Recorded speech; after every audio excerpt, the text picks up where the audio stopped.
আসসালামু আলাইকুম। আমরা গিয়েছিলাম লোহাগাড়া থানার নড়াইল জেলা লাহোরিয়া ইউনিয়নের হ্যাসলাগাতি গ্রামে ওয়াজ মাহফিল শুনতে। তো আস্তে আস্তে মোটামুটি তখন বাজে রাত 12:30। তো আপনারা রাস্তার অবস্থা দেখতে পাচ্ছেন, আসলে আমাদের কিচ্ছু দেখার মতো পরিস্থিতি ছিল না। ভাগ্যিস যে আমাদের যে গাড়ি চালাচ্ছিল আমাদের যে ভাই লিটন ভাই, অসাধারণ সে ড্রাইভ করে। সে যে এই কুয়াশার ভিতরে রোড কিভাবে দেখছিল এটা আমাদের চিন্তার বাইরে ছিল। আমরা ভিতর থেকে কোনোভাবেই রোড দেখতে পাচ্ছিলাম না, কিন্তু সে যে কিভাবে গাড়িটা ড্রাইভ করলো আসলেই অকল্পনীয় ছিল।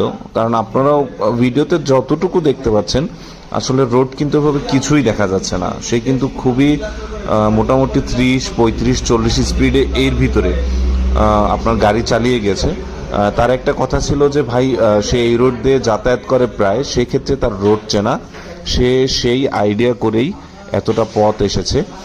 মোটামুটি আমরা যশোরে আসা পর্যন্ত রাস্তার কুয়াশাটা এমনই ছিল। সে খুব সাবধানতার সহিত আমাদের এই পর্যন্ত নিয়ে আসছে। খুবই রিস্কি ছিল, তারপরে সবকিছু